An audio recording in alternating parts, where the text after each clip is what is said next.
Isang mapayapang araw sa iyo. Welcome sa Jesus the Messiah, isang pag-aaral tungkol kay Jesus. Pamagat ng pag-aaral. Si Jesus, ang tinapay ng buhay, ang tanging siyang tunay na nakabubusog sa kaluluwa ng tao. Isang pag-aaral ayon sa kasulatan at teolohiya sa Juan Kapitulo 6 versikulo 35. Pangunahing talata. Sinabi naman ni Jesus sa kanila, "Ako ang tinapay ng buhay, ang lumalapit sa akin ay hindi na magugutom pa, at ang sumasampalataya sa akin ay hindi na mauuhaw pa kailanman." Juan Kapitulo 6 versikulo 35. Panimula. Ang bawat tao ay nakararanas ng pagkagutom. Ang pisikal na pagkagutom ay paalala sa atin na kailangan ng ating katawan ng pagkain araw-araw upang manatiling buhay. Ngunit higit pa sa pangangailangan ng katawan, ang bawat isa ay mayroon ding mas malalim na pagkagutom sa espiritual, ang pagnanais na makahanap ng kabuluhan, kapatawaran, kapayapaan, pag-asa, katotohanan, at buhay na walang hanggan.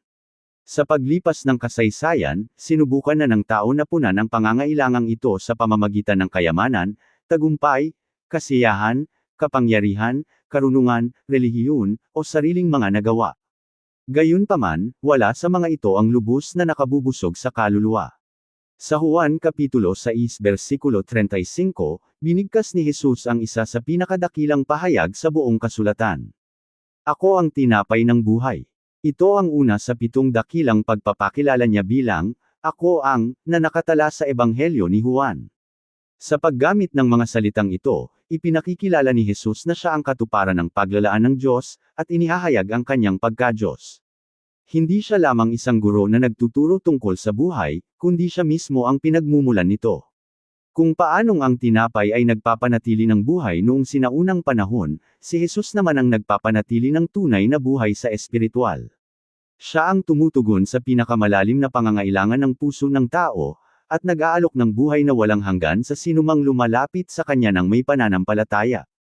Ang pangunahing kaisipan ng bahaging ito ay, si Jesu Kristo lamang ang makapagbibigay kasiyahan sa pinakamalalim na pagkagutom ng kaluluwa, sapagkat siya ang ganap na kaloob ng Diyos para sa buhay na walang hanggan. Konteksto sa kasaysayan. Ang Kabanata 6 ng Juan ay kasunod ng isa sa pinakadakilang himalang ginawa ni Jesus noong siya ay nasa lupa, ang pagpapakain sa 5,000 tao. Sa pamamagitan lamang ng 5 tinapay na sebada at 2 isda, himalang pinakain ni Jesus ang napakaraming tao, na nagpapakita ng kanyang kapangyarihan at maawadyang pagmamalasakit. Matapos masaksihan ang himalang ito, marami ang sumunod kay Jesus sa pag-aakalang bibigyan niya sila muli ng pagkain. Mas ninais nilang makatanggap ng panandaliang pagkain kaysa maunawaan ang mas malalim na kahulugang espiritual na nakapaloob sa himala. Kaya naman itinuro ni Jesus na huwag silang maghanap lamang ng pagkaing panandalian, kundi hanapin ang buhay na walang hanggan. Ipinaliwanag niya na ang himalang iyon ay tumutukoy sa kanya, ang tunay na tinapay na ipinadala mula sa langit. Naintindihan agad ng mga nakarinig ang kaugnayan nito sa pagkaing, mana, na ibinigay ng Diyos sa mga Israelita noong sila ay nasa ilalim ng pamumuno ni Moises sa disyerto. Sa loob ng 40 taon, tapat na naglaan ang Diyos ng pagkain mula sa langit upang panatilihing buhay ang kanyang bayan. Ngunit ipinahayag ni Jesus na siya ay higit pa sa mana. Ang mana ay nagpanatili lamang ng buhay sa katawan, at ang mga kumain nito ay namatay pa rin sa huli. Samantalang si Jesus ay nagbibigay ng buhay na walang hanggan at hindi nagwawakas. Ay Jesus ang ganap na kaloob ng Diyos para sa buhay na espiritual. "Ako ang tinapay ng buhay." Ang pahayag na ito ay isa sa pinakamalinaw na pagpapakilala kung sino talaga si Kristo. Hindi lamang nag-aalok si Jesus ng tinapay, kundi siya mismo ang tinapay. Siya ang kaloob ng Diyos para sa sanlibutang namamatay sa gutom dulot ng kasalanan. Kung wala si Kristo, ang tao ay nananatiling walang laman ang puso at hiwalay sa Diyos. Ngunit sa pamamagitan ni Kristo, ang mga makasalanan ay tumatanggap ng kapatawaran, muling nakakapagkaisa sa Diyos, at nagkakaroon ng buhay na walang hanggan. Kahulugan ayon sa kasulatan ng tinapay. Noong panahong iyon sa Israel, ang tinapay ang pangunahing pagkain. Para sa marami, ito ang pangunahing pinagkukunan ng lakas araw-araw. Ang tawaging tinapay ng buhay ay nangangahulugang ang taong iyon ay lubos na kailangan upang manatiling buhay. Kung paanong ang tinapay ay nagpapanatili ng lakas ng katawan, si Jesus naman ang nagpapanatili ng buhay ng kaluluwa. Hindi siya lamang isang bagay na maaari nating piliin kung isasama sa ating buhay, kundi siya ay kailangan upang magkaroon ng tunay na buhay. Kahulugang teolohikal. Ang pahayag na ito ay naglalaman ng mahahalagang katotohanan. Si Jesus ang katuparan ng lumang tipan. Ang mana sa disyerto ay paunang tanda na tumutukoy kay Kristo. Pinakain ng Diyos ang kanyang bayan noon sa pamamagitan ng pagkain mula sa langit, ngayon naman ay naglaan siya ng buhay na walang hanggan sa pamamagitan ng kanyang anak. Ang pagkain noon ay panandalian lamang, ngunit si Jesus ay ang kaloob na mananatili magpakailanman. Si Jesus ang pinagmumulan ng buhay na walang hanggan. Ang tunay na buhay ay hindi kayang likhain ng sariling pagsisikap ng tao. Ito ay kaloob ng Diyos na ibinibigay ng libre sa pamamagitan ni Kristo. Ang sinumang tumatanggap kay Jesus ay nagkakaroon ng buhay na hindi kayang wakasan ng kamatayan. Ipinapakita nito ang pagka-Diyos ni Jesus. Ang mga salitang, "Ako ang," ay tumutukoy sa pangalang ginamit ng Diyos noong siya ay nagpakita kay Moises sa Exodo Kapitulo 3 versikulo 14. Sa ganitong paraan, ipinapahayag ni Jesus na siya ay kaisa ng Diyos na walang hanggan, at siya rin ang ipinangakong tagapagligtas na Mesiyas. Isang halimbawa sa buhay. Isipin ang isang manlalakbay na naligaw sa gitna ng tigang na disyerto ng ilang araw nang walang makain o mainom. Ubos na ang kanyang lakas, at unti-unti nang nawawalan ng pag-asa.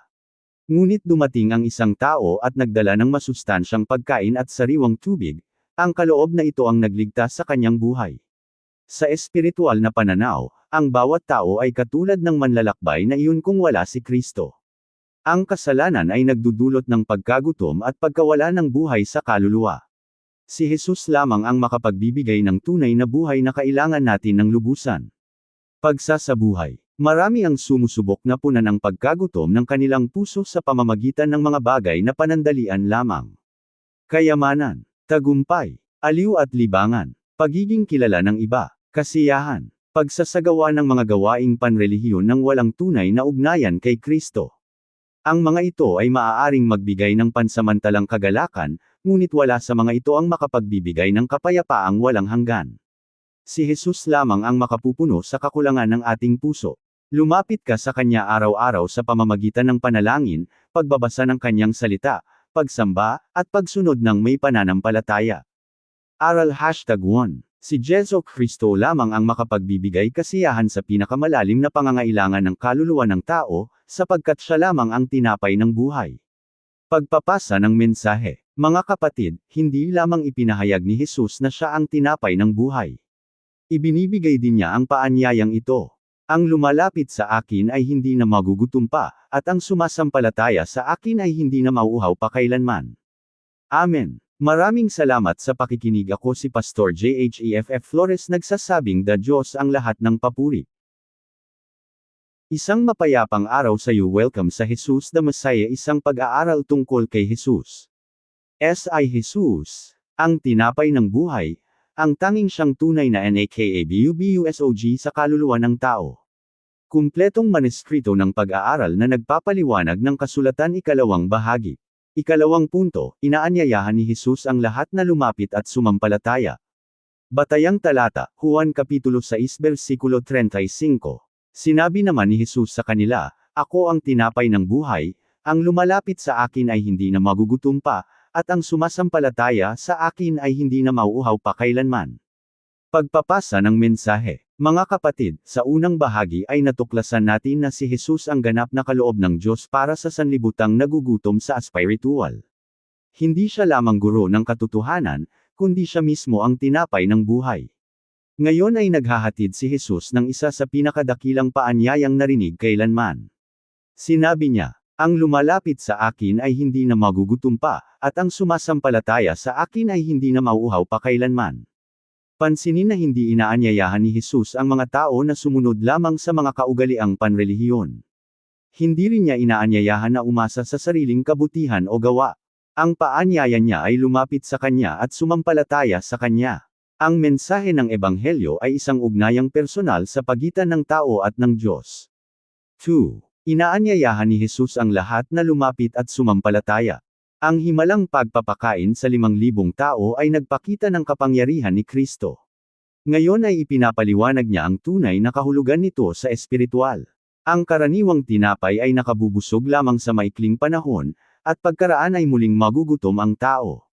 Ngunit iniaalok ni Jesus ang kanyang sarili bilang tinapay na nagbibigay ng buhay na walang hanggan. Ang paanyaya ay simple at madaling maunawaan, lumapit. Sumampalataya. Ang dalawang tag-ong ito ang kabuuan ng tunay na pananampalatayang nagel iligtas. Pag-aral sa salitang Griego, erchomai, lumapit. Ang salitang Griego na erchomai ay nangangahulugang pumunta, lumapit, humakbang patungo sa iba, o dumating. Sa Ebanghelyo ni Juan, ang paglapit kay Jesus ay higit pa sa pisikal na pagpunta sa kanya. Ito ay tumutukoy sa sadyang pagpapasya ng puso. Ang paglapit kay Kristo ay nangangahulugan ng pagtalikod sa kasalanan, pagharap sa tagapagligtas, lubos na pagtitiwala sa Kanya, at pagtanggap sa Kanya sa pamamagitan ng pananampalataya. Ang paglapit kay Jesus ay gawa ng pagsisisi at pagsuko, pag-amin na hindi natin kayang iligtas ang ating sarili, at paglalagay ng ating pag-asa ng buong buo sa Kanya. Pag-aral sa salitang Griego, Kristeuo, sumampalataya. Ang salitang Griego na pistuo ay nangangahulugang maniwala, magtiwala, umasa ng lubos, at magkaroon ng kapanatagan sa isang tao. Ang tunay na paniniwala ay higit pa sa simpleng pagsang-ayon na umiiral nga si Jesus, kahit ang mga demonyo ay nakakaalam kung sino siya. Ang pananampalatayang nagel iligtas ay ang pagtitiwalang personal at buong puso. Ito ay ang pagpapatungtong ng iyong buong pagkatao kay Kristo. Kasama rito ang pagtitiwala na natapos na niya ang gawain ng kaligtasan sa krus, paniniwala sa kanyang muling pagkabuhay, pag-asa sa kanya para sa kapatawaran, at pagsunod sa kanya bilang Panginoon. Ang pananampalataya ay hindi lamang kaalamang isipin, kundi lubos na pagtitiwala kay Jesu Kristo. Teolohiya ng pananampalataya at biyaya. Sa buong Ebanghelyo ni Juan, ang kaligtasan ay ipinakikilala bilang kaloob ng Diyos na natatanggap sa pamamagitan ng pananampalataya. Walang sino man ang makakakita ng buhay na walang hanggan sa pamamagitan ng sariling pagsisikap. Walang dami ng gawaing panrelihiyon ang makapag-aalis ng kasalanan. Ang kabutihan ng tao ay hindi sapat kapag nakatayo sa harap ng banal na Diyos. Sa kanyang dakilang pag-ibig at biyaya, ibinigay ng Diyos ang kanyang anak bilang ganap na tagapagligtas. Ang pananampalataya ay parang bukas na palad na tumatanggap ng kaloob mula sa Diyos. Ang biyaya naman ay ang kabutihan ng Diyos na natatanggap natin kahit hindi tayo karapat-dapat. Ang pananampalataya ay hindi paraan upang kitain ang kaligtasan, ito ang paraan upang tanggapin ang kaligtasang natapos na ni Kristo sa kanyang kamatayan at muling pagkabuhay. Kaya naman inaanyayahan tayo ni Jesus hindi upang magsumikap para maligtas, kundi upang tanggapin ang kaligtasang handog niya ng libre. Ang tinapay na NAKABUBUSOG magpakailanman. Nangako si Jesus, ang lumalapit sa akin ay hindi na magugutom pa. Hindi ito nangangahulugang mawawala na ang ating mga pangangailangang pisikal. Ang tinutukoy niya ay ang ganap na kasiyahan sa espiritual.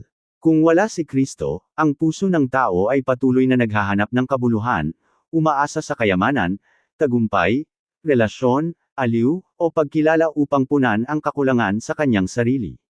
Ngunit ang mga bagay na ito ay hindi kailanman lubos na makakabubusog. Si Kristo lamang ang nagbibigay ng kapayapaang mananatili, dahil siya lamang ang nagpapanumbalik ng ating ugnayan sa Diyos. Sinabi rin niya, at ang sumasampalataya sa akin ay hindi na mauuhaw pa kailanman.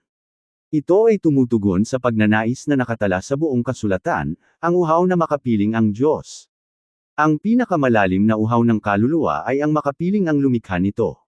Si Jesus lamang ang nakapupuno nito sa pamamagitan ng kaloob na buhay na walang hanggan. Ugnayan sa iba pang bahagi ng Ebanghelyo ni Juan. Madalas ipakita ni Juan na si Jesus ang kasagutan sa pinakamalalim na pangangailangan ng tao. Sa Kabanata 4, siya ang bukal ng tubig na buhay para sa babaeng Samaritana. Sa Kabanata 8, siya ang liwanag ng sanlibutan para sa mga naglalakad sa kadiliman. Sa Kabanata 10, siya ang mabuting pastol na nag-aalay ng buhay para sa kanyang mga tupa. Sa Kabanata 11, siya ang pagkabuhay na mag-uli at ang buhay. Sa Kabanata 14, siya ang daan, ang katotohanan, at ang buhay. Ang bawat pahayag na, "Ako ang," ay nagpapakita ng kanyang pagka-Diyos at layuning magligtas. Ang lahat ng ito ay nagpapatunay na ang lahat ng kailangan natin para sa kaligtasan ay matatagpuan lamang kay Jesu Kristo. Halimbawa, ang tasa na walang laman. Isipin ang isang tasa na nakatapat sa ilalim ng umaapaw na bukal. Ang bukal ay patuloy na nagbibigay ng malinis na tubig, ngunit mananatiling walang laman ang tasa kung hindi ito ilalagay sa daloy nito. Gayun din naman, iniaalok ni Kristo ang masaganang buhay. Ang kanyang biyaya ay sapat, at ang kanyang awa ay sagana. Ngunit kailangan nating personal na lumapit at sumampalataya sa kanya. Ang paanyaya ay libre at bukas para sa lahat, ngunit kailangan natin itong tanggapin ng kusa. Halimbawa, ang batang gutom. Ang mapagmahal na magulang ay naghahanda ng masustansyang pagkain para sa kanyang anak na gutom. Ang pagkain ay nakahanda na, at naanyayahan na ang bata, ngunit kailangan pa rin itong tanggapin at kainin ng bata upang ito ay makapagbigay ng lakas. Ang pagkain ay walang halaga kung tatanggihan ito. Gayun din naman, inihanda na ni Jesus ang kaligtasan, at bukas ang kanyang paanyaya, ngunit kailangan ng bawat isa na tumugon ng may pagsisisi at pananampalataya. PAGSASABUHAY ng aral. Para sa bawat mananampalataya, lumapit ka kay Kristo araw-araw. Ang buhay Kristiyano ay nagsisimula sa pananampalataya, at patuloy din ito sa pamamagitan ng pagtitiwala sa Kanya sa bawat sandali. Pakainin ang iyong kaluluwa sa pamamagitan ng pagbabasa ng Kanyang salita. Lumapit sa Kanya sa panalangin. Sambahin siya ng tapat. Magtiwala sa Kanya sa lahat ng pagkakataon, maging sa hirap man o ginhawa. Para sa pamilya, mga magulang, ituro ninyo sa inyong mga anak na si Kristo. Ang kailangan nila, hindi lamang ang paggawa ng mabuti. Ang kabutihang asal ay hindi makapagliligtas sa sinuman, si Jesus lamang ang makapagbibigay ng buhay na walang hanggan. Gawing banal ang inyong tahanan kung saan kinararangal si Kristo, binabasa ang kanyang salita, at ang panalangin ay bahagi ng pang-araw-araw na pamumuhay. Para sa kabataan, maraming bagay ang nangangakong magbibigay ng kaligayahan, ang mga napapanood, pagiging kilala, tagumpay, at iba pa. Ngunit hindi nito mapupunan ang pagkagutom ng iyong puso. Ayalay mo ang iyong buhay kay Kristo habang ikaw ay bata pa. Siya lamang ang makapagbibigay ng tunay na layunin at pag-asang walang hanggan. Para sa mga pinuno ng simbahan, panatilihing si Kristo ang sentro ng lahat ng gawain ng simbahan. Mahalaga ang mga programa at pasilidad, at nakatutulong din ang makabagong pamamaraan, ngunit wala sa mga ito ang makapapalit sa Ebanghelyo. Ang ating pangunahing tungkulin ay patuloy na anyayahan ang mga tao na lumapit kay Jesus ng may pananampalataya. Pagpapahayag ng katotohanan. Mga kapatid, hanggang ngayon ay patuloy pa ring tumatawag si Jesus. Tinatawag niya ang mga pagod at bigat ang pakiramdam. Ang mga wasak ang puso. Ang nawawalan na ng pag-asa. Ang may kamalayang makasalanan. Ang mga naghahanap ng katotohanan. Ang kanyang paanyaya ay hindi nagbabago, lumapit kayo sa akin. Walang kasalanang labis sa kanyang awa. Walang pagkakamaling hindi mapapatawad. Walang buhay na hindi niya mababago. Ang tinapay ng buhay ay malayang iniaalok sa sinumang sumasampalataya.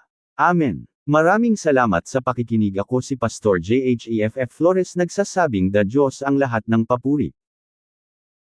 Isang mapayapang araw sa iyo. Welcome sa Jesus the Messiah, isang pag-aaral tungkol kay Jesus.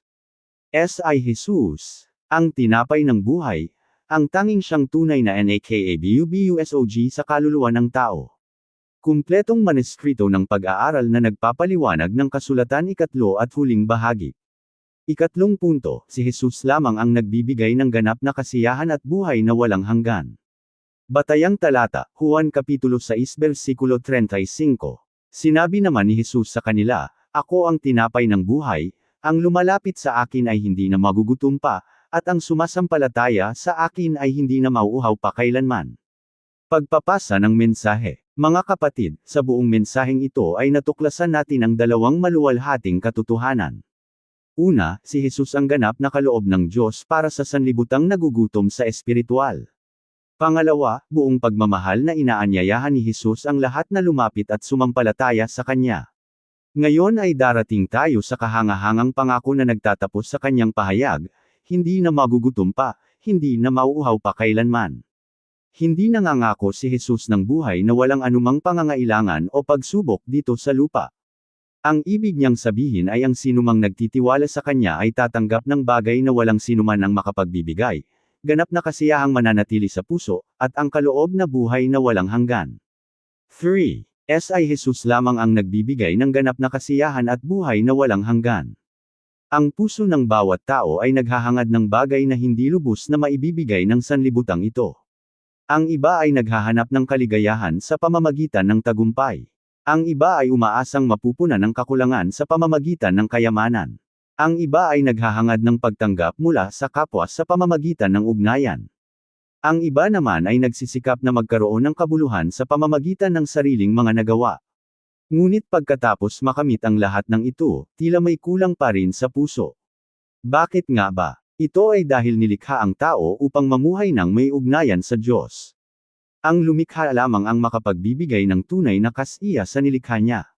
Ipinapahayag ni Jesus na ang sinumang lumalapit at sumasampalataya sa Kanya ay hindi na muling makakaramdam ng kawalan sa espiritual, sapagkat siya lamang ang nagbibigay ng buhay na hindi nagwawakas. Pagpapaliwanag na TEOLIHIKAL, ang buhay na walang hanggan ay nagsisimula ngayon. Madalas ituro ng Ebanghelyo ni Juan na ang buhay na walang hanggan ay hindi lamang paraisong pupuntahan sa hinaharap, ito ay ugnayan na maaari ng matamasa ngayon kasama si Jesu Kristo. Kapag ang isang makasalanan ay sumasampalataya kay Kristo, siya ay pinatatawad na sa kanyang mga kasalanan. Siya ay muling nakakapagkaisa sa Diyos. Siya ay nagiging anak ng Diyos. Siya ay tinatanggap ang banal na espiritu na mananahan sa kanya. Siya ay nagsisimula ng bagong buhay na magpapatuloy magpakailanman. Ang buhay na walang hanggan ay kaloob na tinatanggap na natin ngayon, at pag-asa na ating hinihintay sa darating na panahon. Sa kasalukuyan ay tinatamasa natin ang pakikipag-isa kay Kristo, at darating ang araw na makakasama natin siya ng harapan sa kanyang kaharian. Ang pag-asang ito ang nagpapatatag sa atin sa lahat ng yugto ng ating buhay. Ang PAGPAGPATULOY sa pananampalataya, patuloy na pagkuha ng lakas kay Kristo. Kung paanong kailangan nating kumain araw-araw upang manatiling malakas ang katawan, tinatawag din tayong manatiling umaasa kay Kristo sa bawat sandali. Ang buhay Kristiyano ay hindi mananatili sa lakas na nakamit noong nakaraan lamang. Lumalago tayo sa espiritual habang nananatili tayong nakakabit kay Kristo. Ang pagiging alagad niya ay kasama ang mga sumusunod. Pagbabasa at pagninilay sa salita ng Diyos. Paglalaan ng panahon sa panalangin. Pagsamba kasama ang kapwa mananampalataya. Pagsunod sa mga utos ni Kristo. Pagbabahagi ng ebanghelyo sa iba. Pamumuhay sa pamamagitan ng lakas ng banal na espiritu. Ang tinapay ng buhay ay patuloy na nagbibigay lakas sa sinumang nananatiling nakikipag-isa sa Kanya. Ang tinapay ng buhay at ang hapag ng Panginoon. Bagaman ang kabanatang ito ay pangunahing tumutukoy sa pananampalataya kay Kristo at hindi tuwirang paglalarawan sa hapag ng Panginoon, magkatugma naman ang mga aral na ito. Ang hapag ng Panginoon ay paalala sa atin ng sakripisyong pagkamatay ni Kristo. Ang tinapay ay nagpapaalala sa kanyang katawang inialay para sa atin. Ang kopo naman ay paalala sa kanyang dugong ibinuhos para sa kapatawaran ng mga kasalanan. Sa bawat pagtanggap natin ito ng may pananampalataya, ipinapahayag natin ang kamatayan ng Panginoon hanggang sa kanyang pagbabalik. Kaya naman, ang tinapay ng buhay ay patuloy na nagtuturo sa atin na tumingin sa krus, kung saan lubos na natugunan ang ating pagkagutom sa pamamagitan ng pagtubos ni Kristo. Halimbawa, ang bukal na hindi nauubos. Isipin ang mga manlalakbay na tumatawid sa tigang na lupain. Maraming pinagmumulan ng tubig ang tila masagana kung titingnan sa malayo, ngunit lumalabas na tuyo kapag nilapitan na. Sa huli ay nakatagpo sila ng bukal na hindi kailanman nauubos. Araw-araw ay patuloy itong nagbibigay ng sariwang tubig na nagbibigay buhay. Si Jesus ay tulad ng bukal na iyon, ang pinagmumulan ng buhay na hindi mauubusan. Ang kanyang biyaya ay hindi nauubos. Ang kanyang awa ay hindi nauwawakas. Ang kanyang pag-ibig ay hindi nagbabago. Ang sinumang lumalapit sa kanya ay hindi kailanman mabibigo o uuwing walang dala. Halimbawa, ang HAPAGAN ng pamilya. Ang mapagmahal na pamilya ay nagsasama-sama sa hapag araw-araw upang kumain at magpalitan ng damdamin. Ang pagkain ay nagpapalakas sa katawan, ngunit ang pagsasama-sama ay lalo pang nagpapatibay sa kanilang ugnayan. Gayon din naman, hindi lamang nagbibigay lakas sa ating kaluluwa si Kristo, inaanyayahan din niya tayong magkaroon ng malalim na ugnayan kasama siya. Ang buhay Kristiyano ay higit pa sa pagtanggap ng mga pagpapala mula kay Jesus. Ito ay ang pamumuhay na laging kasama siya sa bawat araw. PAGSASABUHAY ng aral. Para sa bawat mananampalataya, tanungin mo ang iyong sarili. Mas hinahanap ko ba ang kasiya kay Kristo kaysa sa tagumpay na dala ng sanlibutan? Naglalaan ba ako ng panahon araw-araw upang pakainin ang aking sarili sa salita ng Diyos? Lalo bang lumalalim ang aking ugnayan kay Jesus habang lumilipas ang panahon? Ang tunay na kasiyahan ay matatagpuan lamang sa pagkilala at pakikipag-ugnayan kay Kristo. Para sa pamilya, gawing sentro si Kristo sa inyong tahanan. Magsama-sama sa panalangin. Pag-aralan ang kasulatan ng magkakasama. Palakasin ang loob ng isa't isa na magtiwala kay Kristo sa anumang pagsubok. Ang mga batang nakakakita na ang kanilang mga magulang ay nagagalak kay Kristo ay matututong kilalanin kung saan matatagpuan ang tunay na kasiya. Para sa kabataan, maraming bagay sa mundo ang nangangakong magbibigay ng kagalakan ngunit kadalasan ay nag-iiwan lamang ng kawalan. Si Jesus naman ay nag-aalok ng tunay na layunin, kapatawaran, kagalakan, kapayapaan, at buhay na walang hanggan. Huwag sayangin ang panahon ng kabataan sa paghahabol sa mga bagay na hindi nakabubusog. Itatag ang iyong kinabukasan kay Kristo. Hindi niya kailanman bibiguin ang sinumang nagtitiwala sa Kanya. Para sa mga pinuno ng simbahan, pakainin ang bayan ng Diyos sa pamamagitan ng Kanyang salita. Ang mga programa ay hindi makapagbibigay lakas sa kaluluwa. Ang mga aliwan ay hindi makapagpapaunlad ng pagka-espiritual. Ang tapat na pangangaral kay Kristo at ang kanyang ebanghelyo lamang ang tunay na nakatutugon sa pagkagutom ng puso ng bayan ng Diyos. Gabayan ang simbahan na mas pahalagahan si Kristo kaysa sa anumang bagay. Pagpapahayag ng katotohanan. Mga kapatid, marahil ay mayroon sa inyo na pakiramdam ay pagod na ang inyong espiritu. Saan-saan ka na naghanap ng kapayapaan? Sinubukan mo na ang pagyaman. Sinubukan ang kasiyahan. Sinubukan na rin ang mga gawaing panrelihiyon. Ngunit tila may kulang pa rin sa iyong puso. Pakinggan mo muli ang paanyaya ni Jesus. Ako ang tinapay ng buhay. Hindi lamang pansamantalang ginhawa ang iniaalok niya, kundi ang kanyang sarili. Lumapit ka sa kanya bitbit ang iyong mga pasanin. Lumapit ka kahit puno ng pagkukulang. Lumapit kahit may mga katanungan. Lumapit kahit wasak ang iyong puso. Ang tinapay ng buhay ay hindi kailanman tatanggihan ang sinumang lumalapit ng may pananampalataya at naghahangad ng tunay na buhay. Pagtatapos. Sa pagtatapos ng ating pag-aaral sa Juan Kapitulo 6 versikulo 35, alalahanin natin ang tatlong katotohanang mananatili magpakailanman. Una, si Jesus ang ganap na kaloob ng Diyos para sa buhay na espiritual. Ibinigay na ng Diyos ang lahat ng kailangan natin para sa kaligtasan sa pamamagitan ng kanyang anak. Wala nang ibang mapagkukunan na makapagbibigay ng buhay na walang hanggan. Pangalawa, inaanyayahan ni Jesus ang lahat na lumapit at sumampalataya. Ang paanyaya ng Ebanghelyo ay bukas para sa sinuman. Ang kaligtasan ay natatanggap bilang kaloob ng biyaya, sa pamamagitan lamang ng pananampalataya kay Kristo. Pangatlo, si Jesus lamang ang nagbibigay ng ganap na kasiyahan at buhay na walang hanggan. Ang pinakamalalim na pagkagutom ng puso ng tao ay napupunan lamang sa pamamagitan ng buhay na ugnayan kay Jesu Kristo. Ang mga nagtitiwala sa Kanya ay tumatanggap ng kapatawaran, kapayapaan kasama ang Diyos, masaganang buhay, at katiyakan ng kinabukasang walang hanggan. Huling hamon. Mga kapatid, ang bawat isa sa atin ay kumukuha ng lakas mula sa isang bagay o tao. Ang iba ay nagpapalakas sa kayamanan. Ang iba ay sa tagumpay. Ang iba ay sa kasiyahan. Ang iba naman ay sa sariling hangarin. Ang tanong ay, ano ang tunay na nagbibigay lakas sa iyong kaluluwa? Si Jesu Kristo lamang ang tinapay ng buhay. Ang lahat ng iba pa ay darating at mawawala, at sa huli ay iiwan kang muli na walang laman ng puso. Piliin mo ngayon na magpakabusog kay Kristo sa pamamagitan ng kanyang salita, sa pakikipag-isa sa kanya, at sa tapat na pagsunod. Mamuhay araw-araw na umaasa sa kanya. Ibahagi siya sa sanlibutang nagugutom at naghahanap ng katotohanan.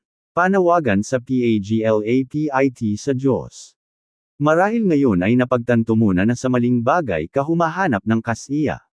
Wala sa anumang bagay sa mundo ang makapag-aalis ng iyong kasalanan o makapag-aayos ng iyong ugnayan sa Diyos. Ngunit dahil sa dakilang pag-ibig ng Diyos, ibinigay niya ang kanyang anak upang maging tinapay ng buhay para sa sanlibutang namamatay sa kasalanan. Namuhay si Jesus nang walang kasalanan. Namatay siya sa krus para sa iyong mga pagkakasala. Siya ay muling nabuhay sa ikatlong araw bilang tagumpay laban sa kamatayan at kasalanan. Ngayon ay inaanyayahan ka niya na lumapit sa kanya. Hindi bukas. Hindi kapag naging maayos na ang iyong buhay. Kundi ngayon mismo. Lumapit ka ng may pagsisisi. Ipagkatiwala mo ang iyong buhay sa kanya ng buong puso. Tanggapin ang kanyang kapatawaran at ang kaloob na buhay na walang hanggan. Kung ikaw naman ay mananampalataya na ngunit naramdaman mong lumayo ka na kay Kristo, dinggin mo muli ang kanyang paanyaya. Bumalik ka sa pagmamahal na naramdaman mo noong una. Pakainin ang iyong sarili sa kanyang salita araw-araw. Lumakad ng malapit sa kanya sa pamamagitan ng panalangin. Maglingkod ng tapat. Siya lamang ang makapagpapanumbalik ng sigla sa iyong kaluluwa. Kung tinatawag ka ng Diyos sa paglilingkod, pagtuturo, pagbabahagi ng ebanghelyo, o mas malalim na paglilingkod, tumugon ka ng may kusa at pagsunod. Ang tinapay ng buhay ay hindi lamang negel iligtas sa atin, siya rin ang nagpapatibay sa atin upang maglingkod hanggang sa araw na makita natin siya ng harapan. Panalangin na pagtatapos. Ama naming nasa langit, nagpapasalamat kami sa iyo dahil ipinadala mo ang iyong anak na si Jesu Kristo, ang tinapay ng buhay. Salamat po dahil sa kanya ay nakatatanggap tayo ng kapatawaran, kapayapaan, pag-asa, at buhay na walang hanggan. Patawarin mo po kami sa mga pagkakataong mas pinili naming hanapin ang kasiya sa mga bagay na panandalian lamang sa halip na magalak sa iyo. Ay lapit mo po ang bawat pusong naghahanap at nagugutom kay Kristo ngayon. Patatagin mo po ang mga mananampalataya na manatiling nakakabit sa iyong salita, lumakad ng tapat sa iyong harapan, at ibahagi ang ebanghelyo sa mga naghahanap pa rin ng katotohanan. Pagpalain mo po ang aming mga pamilya, ang aming simbahan, at ang lahat ng aming paglilingkod upang laging maituro namin kay Jesus na siya lamang ang tunay na nakabubusog. Ipinapanalangin din namin ang mga hindi pa nakakakilala sa Kanya, naway tumugon sila ngayon ng may pagsisisi at pananampalataya. Ang lahat ng ito ay aming hinihiling sa makapangyarihang pangalan ng Panginoon at tagapagligtas na si Jesu Kristo. Amen. Pangunahing katotohanan. Si Jesu Kristo ang tinapay ng buhay. Siya lamang ang nakabubusog sa pinakamalalim na pagkagutom ng kaluluwa, nagbibigay ng buhay na walang hanggan sa sinumang sumasampalataya, nagpapatatag sa kanyang bayan sa lahat ng pagsubok, at inaanyayahan ang lahat na lumapit sa kanya sa pamamagitan ng pananampalataya. Kaya naman, patuloy tayong kumuha ng lakas kay Kristo araw-araw, mamuhay ng tapat sa Kanya, at ipahayag siya ng may katapangan hanggang sa Kanyang pagbabalik. Amen. Maraming salamat da pakikinig. Ako si Pastor Jeff Flores nagsasabing sa Diyos ang lahat ng papuri.